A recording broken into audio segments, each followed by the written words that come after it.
तो उसके अजान का जवाब देना पड़ता है ना। तो एक अजान आई तो हमने उसका जवाब दिया, इतने में दूसरी आ गई, तो अब इसका जवाब देंगे, इसका जवाब दें, इतने में तीसरी आ गई, चौथी आ गई, और वो तीसरी चौथी पांचवी तो एकदम शोर मच गया और पूरा जैसे गूंज गया औरंगाबाद। तो मैं बोला यार ये ऐसे इतना बड़ा शोर मचा, ऐसा लगता है कि मस्जिद पूरी भर जाएगी, यानी पूरे लोग उठ के आ जाएंगे। लेकिन वो मस्जिद में जो आए वो जो जितने आने थे उतने आए। तो मैंने बोला कि अजान जो है, एक मस्जिद की अजान दूसरे मस्जिद पे लागू नहीं होती, हर मस्जिद की अपनी अपनी अजान है। तो अपनी अपनी अजान है तो उसी मस्जिद के दायरे तक है वो, क्योंकि बाजू वाले मस्जिद में अभी हो रही ना, तो उस जहां हो रही उसका दायरा अपना है, जिस मस्जिद में अजान हो रही है उसके अपने दायरे के लिए अजान है वो। तो एक मस्जिद वाला दूसरे मस्जिद के दायरे को क्रॉस कैसे कर सकता है, चार चार बड़े बड़े भोंगे लगा के और दसियों मस्जिद को फलांगते हुए आखिरी तक पहुंच जावे, ये कैसे हो सकता है। तो फिर मैंने सोचा कि ये आवाज़ ये जो मशीन से पहुंचाई जा रही है, इसका हुक्म अल्लाह की तरफ से है क्या। तो फिर मैंने जब गौर किया तो मालूम पड़ा कि ये अल्लाह की तरफ से हुक्म नहीं है। अल्लाह की तरफ से सिर्फ इतना हुक्म है कि आप ऊंचे जगह पे खड़े होकर आवाज़ लगा दो और अंजाम मेरे ऊपर छोड़ दो दुआ पढ़ के। अब उस आवाज़ को कहाँ ले जाना है, कहाँ नहीं ले जाना है, किसको सुनाना है, किसको नहीं सुनाना है, किसको लाना है, किसको नहीं लाना है, ये सब हमारा लुकआउट है। तो बंदे के जिम्मे जो काम है वो बंदा करेगा और अल्लाह के जिम्मे जो काम है वो अल्लाह करेगा। अब ये बंदों ने पहुंचाने वाला काम भी अपने हाथ में ले लिया। अब बंदों को क्या मालूम है कि इस आवाज को कहां तक पहुंचाना है, क्या वो पहुंचा पाएंगे जहां तक पहुंचाना है, ये उनके बस की बात नहीं हो। और ऐसी जगह पहुंचा देंगे जहां उनको नहीं पहुंचाना है, और जहां पहुंचाना है वहां नहीं पहुंच पाएगी वो। तो ये काम जो है बंदा अपने हाथ में न ले। फिर मैंने इस पर जब गौर किया, जब मैंने गौर किया तो इब्राहिम अलैहिस्सलाम का वाकया याद आ गया कि इब्राहिम अलैहिस्सलाम को भी अल्लाह ने अजान देने के लिए बोला था हज के लिए।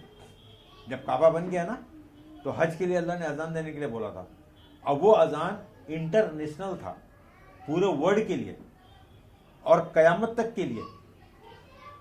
तो इब्राहिम अलैहिस्सलाम ने बोला कि मालिक आप मेरे को आवाज लगाने के लिए बोल रहे हैं, तो मेरी आवाज पूरे वर्ल्ड में कैसे जाएगी, पूरी दुनिया मेरी आवाज को कैसे सुनेगी, कितना जोर से चिल्लाऊं मैं, कितना जोर से भी चिल्लाऊंगा तो पहाड़ों से टकरा के वापस आ जाएगी।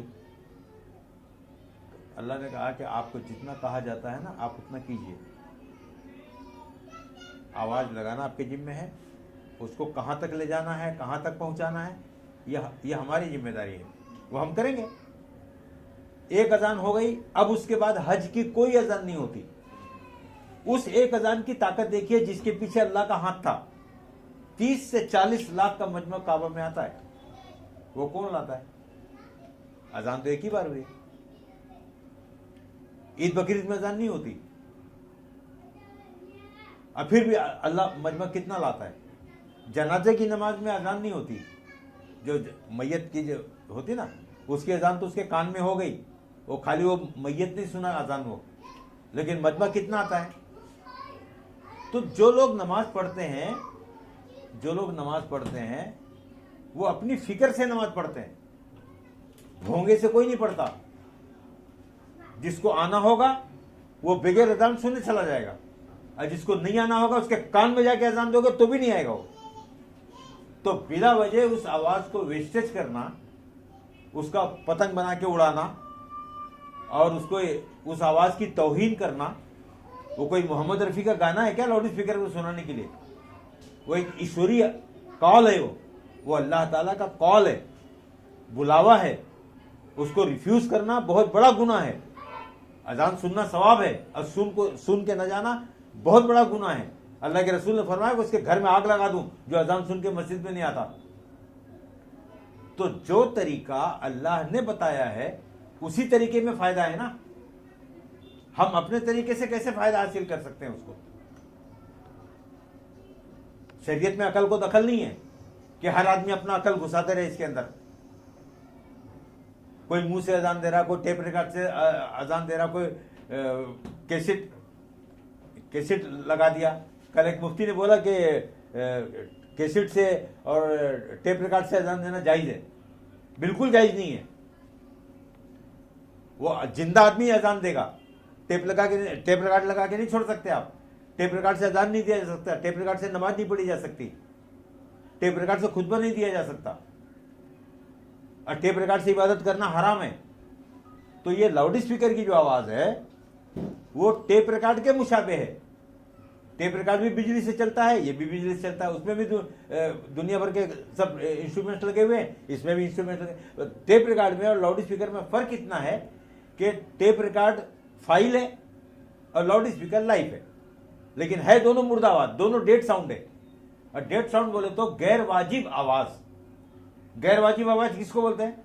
जिस पर सिजदे तिलावत वाजिब नहीं होता, जिस पर कुरान में 14 सिजदे, वो सिजदे तिलावत जिस आवाज पे वाजिब नहीं होता, उस आवाज से आप इबादत नहीं कर सकते। आपको नेचुरल आवाज इस्तेमाल करनी पड़ेगी, खुद की आवाज इस्तेमाल करनी पड़ेगी। तो अजान देने का जो हुक्म है वो अपने मानवी आवाज में है, और वो मानवी आवाज जो है जिसका मालिक ने उसको मुकल्लफ बनाया है। मुकल्लफ है ना, उसकी ताकत, उसकी सकत और उसके बस में जो आवाज है उतने ही आवाज का वो जिम्मेदार है। जो आवाज उसके बस में नहीं है, उसके ताकत के बाहर है, उस आवाज का वो इस्तेमाल नहीं कर सकता। हो कोई भी काम है, अल्लाह पाक ने बोला है ला युकल्लिफुल्लाहु नफ्सन इल्ला वुसअहा लहा मा कसबत व अलैहा मा इक्तसबत। जितने के तुम मुकल्लफ हो उतने ही काम करो, और हमने कोई काम तुमको ऐसा नहीं दिया जो ताकत से बाहर हो या जो लोड तुम नहीं उठा पा रहे हो, वो ऐसा हमने कोई काम नहीं दिया तुम्हारे को। अभी लाउड स्पीकर से अजान हो रही है और उसको मशीन से फैलाया जा रहा है। अचानक अगर लाउड स्पीकर बंद हो जाए तो क्या मौजिन अपने गले की आवाज से उस आवाज को कवर कर सकता है? क्या उसको फैला सकता है? वो नहीं फैला सकता। वो ले दे के उसको मुंह से आवाज ही अजान देनी पड़ेगी। अगर माइक बंद हो गया तो एक आदमी आवाज लगाएगा। अजान जो है एक आदमी के आवाज का नाम है, जो उसके खुद की मानवी आवाज हो, जो अल्लाह ने उसको दी है, बस उसी आवाज का नाम अजान है। और बाकी जो ये हो रहा है ना, ये अनाउंसमेंट है। ये क्या है? ये ऐलान बोलते हैं इसको, ऐलान। अजान ऐलान आम्मा नहीं है, ये दावत ताम्मा है। अल्लाहुम्मा रब्ब हाज़िही दावत ताम्मा, ये एक मखसूस दावत है, ये खुदाई दावत है, और इस दावत का अल्लाह जिम्मेदार है। अल्लाह पाक कह रहा है कि तुम आवाज लगाओ और मैं आवाज पहुंचाऊंगा, मैं इसका रब हूं।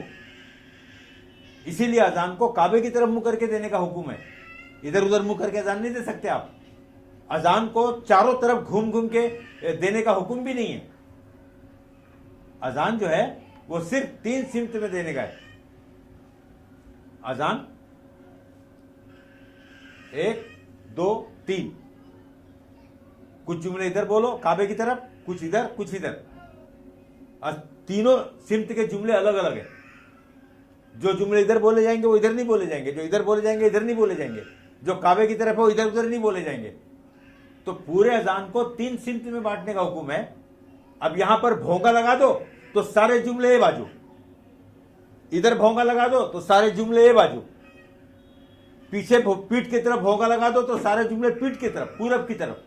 अब बताइए अजान में पीठ की तरफ कौन सा जुमला है? दाएं बाएं है, सामने है, काबे की तरफ है। और जो जुमले काबे की तरफ है ना, उसका ताल्लुक अल्लाह से है। बंदों से जिन अल्फाज का ताल्लुक है वो हय्या अला सलाह, हय्या अला फलाह, ये इतने जुमले का ताल्लुक बंदों से। और जो काबे की तरफ बोला जा रहा है ना, उसका सरासर ताल्लुक अल्लाह से है, क्योंकि उसमें अल्लाह की बड़ाई बयान हो रही है। अल्लाहु अकबर, अल्लाहु अकबर, तो ये जुमला अल्लाह को बोला जा रहा है। अशहदु अल्ला इलाहा इल्लल्लाह, अशहदु अन्ना मुहम्मद रसूलुल्लाह, ये गवाही दी जा रही है। क्या दी जा रही है? गवाही दी जा रही है। तो गवाही किसके सामने दी जाएगी? जो जज होता है, जो फैसल होता है, जो फैसला करता है, गवाही उसके सामने दी जाती है। आप कोर्ट में आप गवाही दोगे तो किसके सामने गवाही दोगे? जज के सामने ना, कि पब्लिक के सामने? ये गवाही पब्लिक को नहीं दी जा रही है, ये गवाही अल्लाह को दी जा रही है। अल्लाह गवाही ले रहा हमसे। जब गवाही लेगा उसके बाद फैसला करेगा। सारे फैसले गवाहों की बुनियाद पर होते हैं। तो वो बजाय अल्लाह के सामने गवाही पेश करने के वो पब्लिक के सामने गवाही पेश कर रहा है। तो पब्लिक क्या फैसला करेगी इसका? पब्लिक जज है क्या? जज तो अल्लाह है। तो इस तरीके से शैतान ने मुसलमानों को गुमराह किया और एक अकली चीज को शरीयत में डाल दिया, और ये खुश हो गए कि हाँ बहुत अच्छा रास्ता बताया हमारे को, और इससे शैतान को फायदा हो गया। शैतान को इससे फायदा हुआ। क्या फायदा हुआ? ओरिजिनल अजान जो है ना, इंसानी अजान जो नबी ने बताया, उससे शैतान डरता है। हदीस के अंदर है, हवा खारिज करता हुआ भागता है रोहा की पहाड़ी तक, इतना डरता है वो। तो ये नेचुरल अजान से शैतान डर रहा था। अब शैतान ने क्या किया? उस नेचुरल आवाज को मुर्दा आवाज बना दिया, डेड साउंड बना दिया। अब डेड आवाज से शैतान डरता नहीं, और मुसलमानों को इस गुनाह में फांस दिया। मुसलमानों को क्या किया? अजान सुनना सवाब है, और सुन के न जाना क्या है? कॉल को सुन के मस्जिद में न जाना, ये क्या है? सुनना सवाब है। तो खाली क्या सवाब पहुंचाने के लिए अजान होती है? अजान खाली सवाब पहुंचाने के लिए नहीं हो रही है। वो बकायदे बुलाया जा रहा है उसको मस्जिद के अंदर कि सब काम धंधा छोड़ के मस्जिद में आ। अब वो उसको रिफ्यूज कर रहा है। क्या कर रहा है? 90% लोग इसको रिफ्यूज करते हैं। अब मुश्किल से 10% लोग आते हैं, और वो भी वो लोग आते हैं जिनको आना होता है। वो अजान नहीं भी होगी तो भी आएंगे वो। तो 90% का गुनाह बढ़ जा रहा है, बड़े ऑफेंस में आ जा रहे हो, और इतना बड़ा गुनाह कि अल्लाह का अजाब आ जाए उनके ऊपर। तो इस तरीके से जब ये गलत तरीके से अजान हुआ तो मेरे दिमाग में स्ट्राइक हुआ, और मैंने सबसे पहले इनके मस्जिद को, ये हमारे भाई बैठे हैं और ये हमारे ट्रस्टी साहब बैठे हैं, इनको मैंने समझाया कि इसको बंद करो, ये कोई फायदेमंद चीज नहीं है, और अजान को अजान के ढंग से दो। जो तरीका बताया गया उसी तरीके में फायदा है। काहे को समझे लो? ये हमारे ट्रस्टी साहब है, बस हाँ तुम्हारी बात बराबर है, वो तो सब बराबर है, लेकिन पब्लिक मुखालफत करेगी, हमको तो पब्लिक से चंदा लेने का है, हम ज़्यादा उनके मिजाज के खिलाफ बात करेंगे तो पब्लिक हमको पैसा बंद कर देगी, तो हम नहीं करेंगे। बहरहाल मैं लगा रहा। इनके मस्जिद के मैं बोला कि देखो भाई, मेरे को बड़ी कराहियत होती है, मैं लाउड स्पीकर पे नमाज भी नहीं पढ़ूंगा, और लाउड स्पीकर पर अजान होगी तो मैं तुम्हारे मस्जिद में नहीं आऊँगा। तो इन्होंने माना नहीं, तो मैंने निर्मल नगर में कंप्लेंट किया, और मैंने कंप्लेंट किया कि साहब ये मेरे धार्मिक भावना को ठेस लगा रहे हैं और इबादत को गलत तरीके से कर रहे हैं, आप इनको केस बनाओ। तो अब निर्मल नगर ने क्या किया?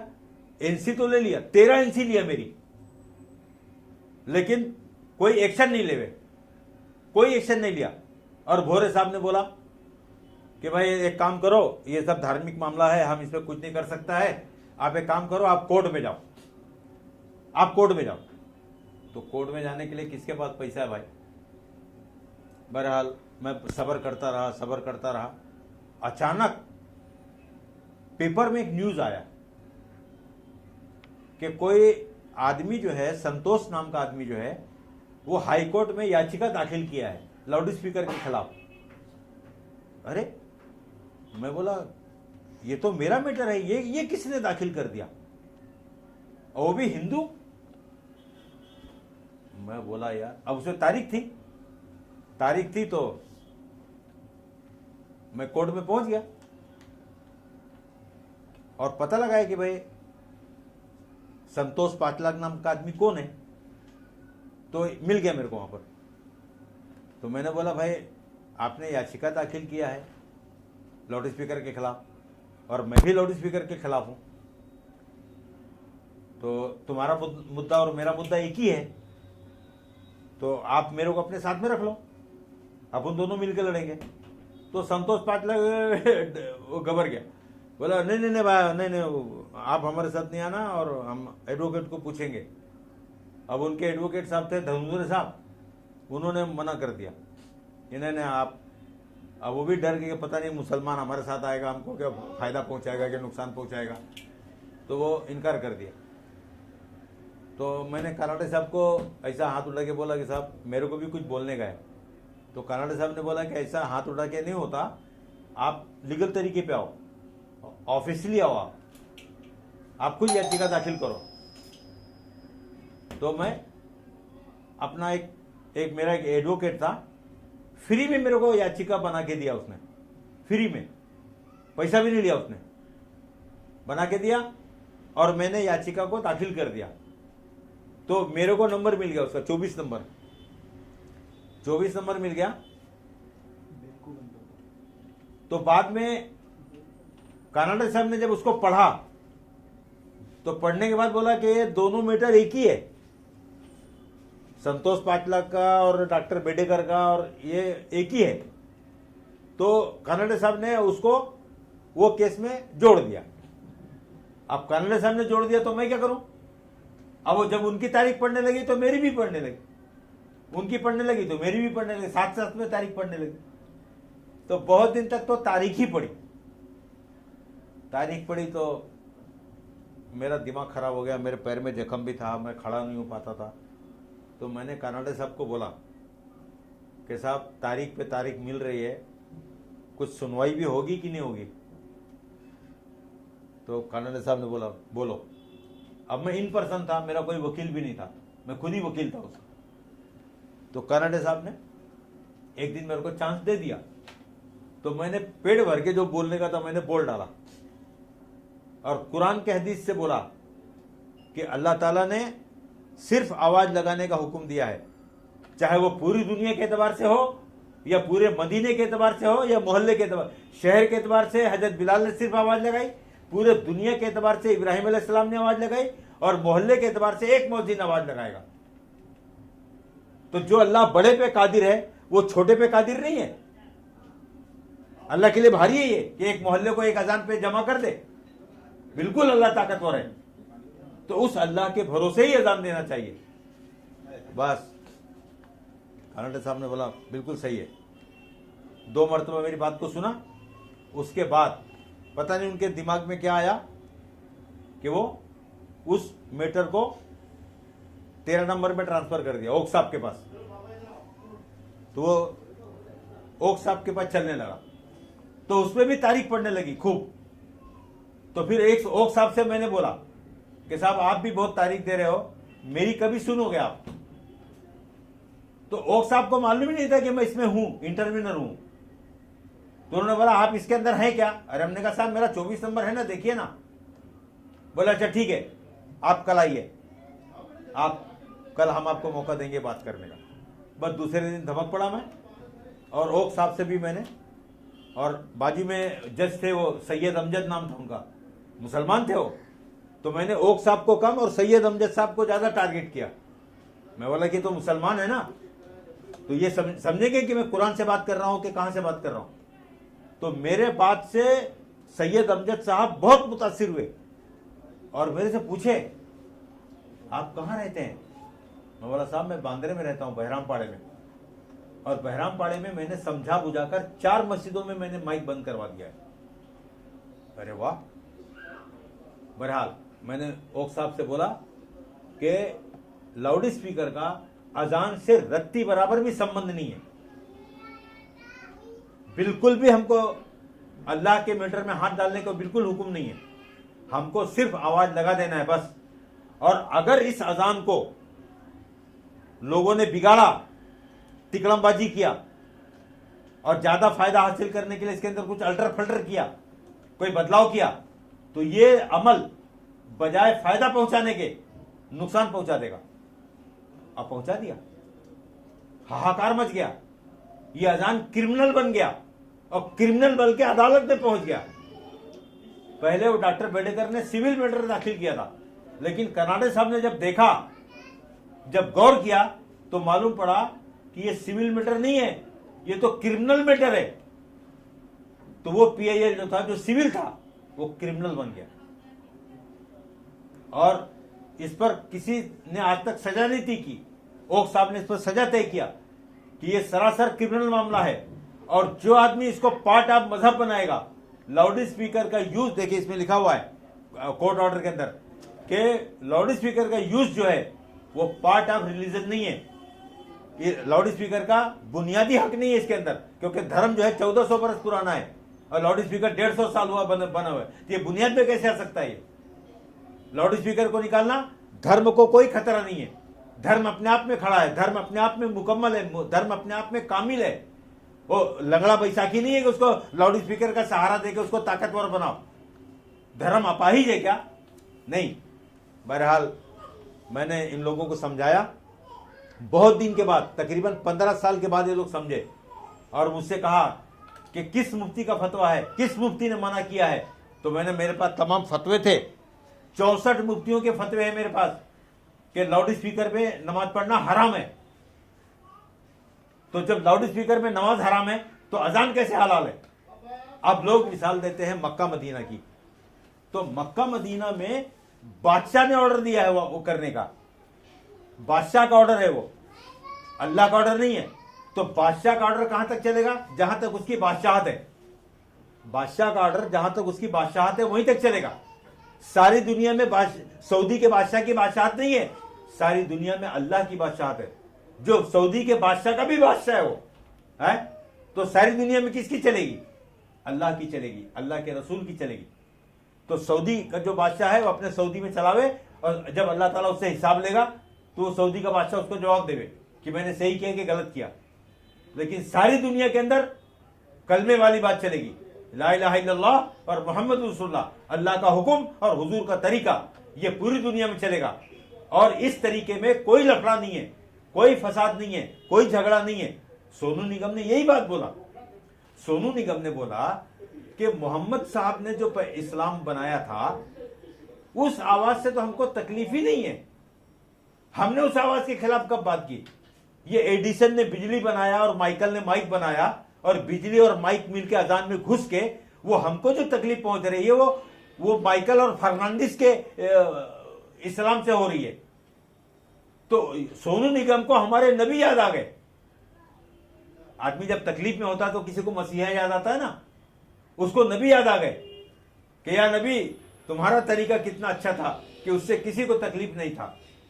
लेकिन आज उसने जो दादागिरी बोला ना, ये सरासर दादागिरी है। ये आवाज को क्यों लादना है लोगों को, ऐसे लोगों को जिसका इस आवाज से कोई लेना देना नहीं है, जिन लोगों को इस आवाज से कोई लेना देना नहीं है, वो नमाजी नहीं है, मस्जिद में जाने वाले नहीं है, उस इस्लाम धर्म के भी नहीं हो, उनको इस आवाज से उठा के बिठाने का क्या मतलब है आपका? क्यों उठ के बैठेगा वो? अगर मान लो उठ के बैठ गया तो करेगा क्या वो? मस्जिद में जाएगा नमाज पढ़ने के लिए, और अगर मस्जिद में जाएगा तो आप घुसने दोगे उसको? तो बिला वजह उसको उठा के क्यों बिठाया? क्यों उसको त्रास दिया? यह आवाज मुसलमानों के लिए है। फजर की अजान में अस्सलातु खैरुम मिनन नौम की आवाज लगती है। क्या बोलती है? अस्सलातु खैरुम मिनन नौम, नमाज नींद से बेहतर है। तो ये नमाज नींद से बेहतर है किसके लिए है? मुसलमानों के लिए। और एक बात बता दूं आपको मैं, अस्सलातु खैरुम मिनन नौम का जुमला जो है ना, वो ऐसा मुंडी घुमा के नहीं बोला जाता। ये जुमला भी काबे की तरफ मुंह करके बोला जाता है। किधर मुंह करके बोला जाता है? काबे की तरफ। क्यों? कि अल्लाह ताला बोलता है कि इस जुमले को मेरे को दो, फिर मैं इसको रिले करूंगा। वो किसको जगाना है, किसको नींद से जगाना है, मैं देख लूंगा। बराबर? तो ये काबे की तरफ बोलना यानी अल्लाह के हवाले करना। दाएं बाएं नहीं जुमला हो, अस्सलातु खैरुम मिनन नौम, अस्सलातु खैरुम मिनन नौम नहीं बोल सकते आप, काबे की तरफ बोलना पड़ेगा। काबे के मतलब इस जुमले का जिम्मेदार अल्लाह है, क्योंकि अल्लाह ने नींद दिया है उन बंदों को। किसने नींद दिया है? वो जो गहरी नींद से सो रहे हैं, उसको नींद किसने दिया? अल्लाह ने दिया। तो अल्लाह अपने बंदों में जुल्म करेगा? नहीं करेगा। अब वो जिसको उठाना है, उसको अगर उठने की फिक्र है तो अल्लाह उसके उठने में मदद करेगा, और अगर उसको फिक्र नहीं है तो सो जा, तू जान तेरी नींद जाने। हम जालिम रब नहीं है, हम दादा रब नहीं है कि तू सोना चाह रहा है और हम तेरे को उठा के बिठा देवे। अल्लाह ताला दादागिरी नहीं करता, वो बेनियाज रब है। अपने बात को थोपता नहीं, अपने बात को लादता नहीं। ला इकराहा फिद्दीन, दीन के अंदर कोई जबरदस्ती नहीं है। और अल्लाह ने बोला कि तुम दरोगा नहीं हो, तुम लादो मत अपनी बात को किसी के ऊपर। मैं बेनियाज रब हूं, तो मेरी आवाज को बेनियाज तरीके से लगा दो। एक आवाज लगा दो, वाजिन फिन्नास, लोगों में आवाज लगा दो। अजान एक नदा है, नदा। या अय्युहल्लज़ीना आमनू इज़ा नूदिया लिस्सलात, कि जब तुमको नदा दी जाए तो एक आवाज लगाना। अब वो 1300 बरस तक एक ही आदमी तो आवाज लगाता था। हाँ, इसको अल्लाह ने इतना बोला है कि थोड़ा ऊंचे पे चढ़ जाओ और जितना तुम्हारी आवाज जा सकती है जाने दो, जहां तक जाती है उसके तुम जिम्मेदार हो, और जहां तक नहीं जाती है उसके तुम जिम्मेदार नहीं हो, और जिसके तुम जिम्मेदार नहीं हो उसकी पूछ मैं तुमसे करने वाला भी नहीं हूं। मैं उतनी ही पूछ करूंगा जितने के तुम जिम्मेदार हो। अगर तुम अजान नहीं दोगे तो मैं तुमको पकड़ूंगा। आवाज कहां तक पहुंची, कहां तक नहीं पहुंची, यह सवाल मैं तुमसे नहीं करने वाला हूं। हां, अगर अल्लाह ताला यह सवाल पूछे कि भाई तुमने अजान दिया, तुम्हारी अजान कहां तक गई, 10 किलोमीटर, 5 किलोमीटर, 2 किलोमीटर तक क्यों नहीं गई, या तुमने माइक क्यों नहीं लगाया, ऐसा कोई सवाल अल्लाह की तरफ से होने वाला नहीं है। अल्लाह ताला जो सवाल करेगा वो अपने नबी के तरीके का सवाल करेगा कि जो तरीका मेरे नबी ने बताया था उस तरीके में तूने अजान दिया या नहीं दिया, ये बात कर। अगर तूने अकल के तरीके से अगर अजान दिया तो उस अजान का अल्लाह ताला अजाब देगा। क्या देगा? बजाय इनाम देने के फटके पड़ेंगे और तबीयत मस्त हो जाएगी। इसके लिए मेरे को पूरी दुनिया की फिक्र हो गई। किसकी? वरना अमेरिका में या इधर उधर या दूसरे राज्यों में माइक में अजान हो रहा तो मेरे बाप का क्या जा रहा है, मेरे को क्या तकलीफ है। लेकिन वो उस अमल को खराब कर रहे हैं, वो अल्लाह के अजाब को दावत दे रहे हैं। और मैं नहीं चाहता कि मुसलमान किसी अमल को खराब करके और किसी अमल के अंदर फसाद पैदा करके, अजान के अंदर लाउड स्पीकर लगाया तो बजाय खूबसूरत बनने के बदसूरत बन गया, बजाय अमन फैलाने के फसाद फैलाने का जरिया बन गया। और इतना बड़ा जरिया बन गया कि हाई कोर्ट में, सुप्रीम कोर्ट में इसकी फरियाद लोग दाखिल करने लगे कि साहब ये कौन सा तरीका है, और कोर्ट ने इसको क्रिमिनल बना दिया। क्या बना दिया? क्राइम बन गया ये। सुप्रीम कोर्ट ने आदेश दिया कि रात को 10 से लेकर सुबह 6 बजे तक बिल्कुल भी लाउड स्पीकर का इस्तेमाल नहीं करना। वो मानवाधिकार के हिसाब से बोला। क्या हिसाब से बोला? वो हिंदू हो, मुसलमान हो, जानवर हो, कुछ भी हो, 8 घंटा नींद लेना उसका जन्म सिद्ध अधिकार है और उसका अधिकार नहीं छीन सकते आप। सोने दो, अगर वो सोता तो सोने दो उसको, उसके बाद परेशानी मत करो, मत उसको उठा के बिठा। उसके बाद ज्यादा एहसान करने की जरूरत नहीं है कि नहीं तू उठ जा, तू उठ जाएगा तो काम धंधे पे जाएगा, रियाज करेगा, गाएगा, वो सब तुमको समझाने की जरूरत नहीं है। उसको गाना होगा, सोनू निगम को गाना होगा तो अपनी फिक्र से उठेगा। तुम कौन था उसको उठाने वाला? तो ये दादागिरी जो है ये अल्लाह बिल्कुल बर्दाश्त नहीं करेगा। अल्लाह न जालिम है और न जालिमों को बर्दाश्त करता है वो। तो अल्लाह ताला ने इस बात को उठाया है। मेरी क्या औकात है यार, मेरे पास कहां पैसा था कोर्ट में जाने का, लेकिन मालिक ने मेरी मदद किया और 140 पेज का ऑर्डर आ गया। ओक साहब ने खाली 4 दिन तक ना ये खाली ऑर्डर लिखा है और बोला है कि इस ऑर्डर के खिलाफ अगर किसी ने किया, या तो इस ऑर्डर को तुम चैलेंज कर दो सुप्रीम कोर्ट के अंदर, चलो हम बरी हो जाते हैं, सुप्रीम कोर्ट जाने या तुम जानो। लेकिन अगर तुमने इसको चैलेंज नहीं किया और हम उनको तारीख देंगे, उस वक्त तक तुमने इसको चैलेंज नहीं किया तो ये ऑर्डर पूरे हिंदुस्तान में लागू हो जाएगा। क्योंकि यूनियन ऑफ इंडिया को भी बुलाया था ओक साहब ने, भारत सरकार को बुलाया था कि ये फैसला है, इसके बारे में आपका क्या कहना है। तो भारत सरकार ने बोला कि हम आपके फैसले से सहमत हैं। तो बोले इसको पूरे इंडिया में लागू करना पड़ेगा। बिल्कुल लागू कर देंगे हम। तो अब ये ऑर्डर आ गया, अब इसका इंप्लीमेंट करना ये शासन का काम है। और एक बात बताऊं, अभी हमारे जो मुस्लिम पर्सनल लॉ बोर्ड के अध्यक्ष हैं उनको IBN TV 9 के अंदर बुलाया और उनसे पूछा कि आप सुप्रीम कोर्ट के या हाई कोर्ट के आदेश को नहीं मानते। तो बोलते मानते हैं, ऐसा कैसे नहीं मानेंगे, हमको ऐसा हुक्म नहीं कि कोई आदेश सुप्रीम कोर्ट या हाई कोर्ट दे उसको हम ना माने। तो बोले ये मानना हुआ, ये आदेश को मानना हुआ कि आप 6 बजे से पहले माइक में अजान दे रहे हैं कि किसी को त्रास दे रहे हैं, और वो तकलीफ में हाहाकार मचा दिया उसने। तो बोला देखो गलत तो है ये। कौन बोल रहा है? वो पर्सनल लॉ बोर्ड के अध्यक्ष। अगर लोग नहीं मानते तो आप पुलिस का सहारा लीजिए। पर्सनल लॉ के बोर्ड के अध्यक्ष ने खुद परमिशन दिया कि जो चीज गलत है वो, पहले तो उन्होंने माइक में अजान की तारीफ की, लेकिन वो एंकर जो था ना उनको घेर लिया ऐसा घेरा कि उनकी बोलती बंद हो गई। लास्ट में उन्होंने एक्सेप्ट कर लिया कि ये क्राइम है, क्योंकि क्राइम अगर होगा तो ही पुलिस एक्शन लेगी ना, नेकी पे पुलिस कहाँ एक्शन लेती है। अब हाई कोर्ट ने इसको क्राइम साबित कर दिया। अब पुलिस का फर्ज है कि इस क्राइम को रोके। मैंने तो बोला था कि 5 अजान को बंद करो, एक भी अजान माइक पे जायज नहीं है। माइक में अजान देना हराम है। माइक में अजान देना कैसे हराम है? टेप रिकॉर्ड से अजान देना हराम है। वो मुफ्ती बोलता है कि टेप रिकॉर्ड से अजान जायज है, कोई मुफ्ती नहीं बोलेगा कि टेप रिकॉर्ड से अजान जायज है। टेप रिकॉर्ड और लाउड स्पीकर में फर्क क्या है मालूम है आपको? दोनों एक ही जिन्स की आवाज है।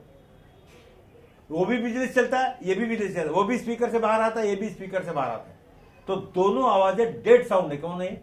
ये मुर्दा आवाज है, ये प्रतिध्वनि है, ध्वनि का प्रत है, ये मानवीय आवाज नहीं है। कुछ मुफ्तियों ने झूठ बोला इस मामले में कि ये मानवीय आवाज है। ये मानवीय आवाज कैसे हो सकती है? ये टेक्निकल आवाज है जो एम्पलीफाइड होकर कई गुना बढ़ जाती है। तो इंसान की आवाज कई गुना कैसे बढ़ सकती है? जो कई गुना बढ़ रही है वो मशीनी आवाज है, और जो तुम बोल रहे हो ये मानवीय आवाज है। जो अल्लाह ने बनाया वो मानवीय आवाज है, तुमने मशीन से बनाया वो कृत्रिम आवाज है, बनाई हुई आवाज है। उसको साइंस ने क्रिएट किया है, तब जाके वो मशीन से निकला बाहर। तो कृत्रिम मुर्दा डेड साउंड में अजान देना मना है। जैसे टेप रिकॉर्ड से अजान देना मना है, वैसे लाउड स्पीकर से भी अजान देना मना है। टेप रिकॉर्ड से नमाज पढ़ना मना है, तो टेप रिकॉर्ड से अजान, आप लाउड स्पीकर से भी नमाज नहीं पढ़ सकते। अभी आपको मैं 64 मुफ्तियों के फतवे बताऊं, मेरे पास है कि उन्होंने बोला है कि लाउड स्पीकर का इस्तेमाल इबादत में ना करो। हाँ, लाउड स्पीकर जायज है। किसमें जायज है मालूम है आपको? जो एक्सटर्नल मामला है, जैसे ऐलान है, बयान है, भाषण है, तकरीर है, ये इबादत नहीं है, ये जरूरत है। तो जहां जरूरत है वहां इसको इस्तेमाल करो, और जहां जरूरत नहीं है, नमाज एक्सटर्नल नहीं है, इंटरनल है। वो मजहब के अंदर का पार्ट है। वो देखो, एक्सटर्नल और इंटरनल के कानून अलग अलग हैं। आपको बता दो, मिसाल के तौर पर मेडिकल है तो एक दवा एक्सटर्नल लगती है और एक दवा इंटरनल लगती है। इंजेक्शन है, गोली है, आपको इंटरनल खाना पड़ेगा, और कोई मलहम वगैरह है तो आपको एक्सटर्नल लगाना पड़ेगा। तो एक्सटर्नल को एक्सटर्नल जगह में यूज करो और इंटरनल को इंटरनल जगह में यूज करो। अगर आपने इंटरनल को लगा दिया और एक्सटर्नल को खा लिया, बीटेक्स को पाव में लगा के खा गया आप, तो खुजली मिट जाएगी उससे कि जान से जाओगे। वो कहां यूज करने का वो देखो आप। दूध को अगर बिरयानी खिचड़ में, नींबू को बिरयानी खिचड़ में निचोड़ोगे तो टेस्ट बढ़ जाएगा, और उसी दूध को, उसी नींबू को दूध में निचोड़ोगे ना तो फट जाएगा। पानी को मुंह में डालोगे तो प्यास बुझ जाएगी, और नाक में डालोगे तो मर जाओगे। वो छेदा इसका मतलब है कि नाक में डाल दो। लाउड स्पीकर बहुत अच्छी चीज है, इसका मतलब ये नहीं कि आप इबादत में घुसाड़ दो उसको। बात समझ रही ना? तो सब मिला के हमको पूरे दुनिया की फिक्र है, वो खाली हिंदुस्तान की फिक्र नहीं है। मैं सऊदी गवर्नमेंट से ही बोलने वाला हूं कि अगर परमिशन खाली मक्का मदीना के लिए मिलेगा, क्योंकि वो आउट ऑफ कंट्रोल मजमा है, लेकिन आम मस्जिदों में जो लाउड स्पीकर लगा के सऊदी गवर्नमेंट नमाज पढ़ा रही ना, ये बिल्कुल गलत है। बात समझ रही? बस हम कोशिश कर रहे हैं भाई, अल्लाह ताला हमारी मदद करेगा। और ये बात अल्लाह ने उठाई है, सोनू निगम को भी अल्लाह ने खड़ा किया है, मेरे केस को भी अल्लाह हाई कोर्ट ले गया, मैंने जज साहब से बात किया, तो अल्लाह चाहेगा तो ये काम हो जाएगा, और इसी में अमन है और इसी में शांति है। बराबर? चलो, थैंक यू।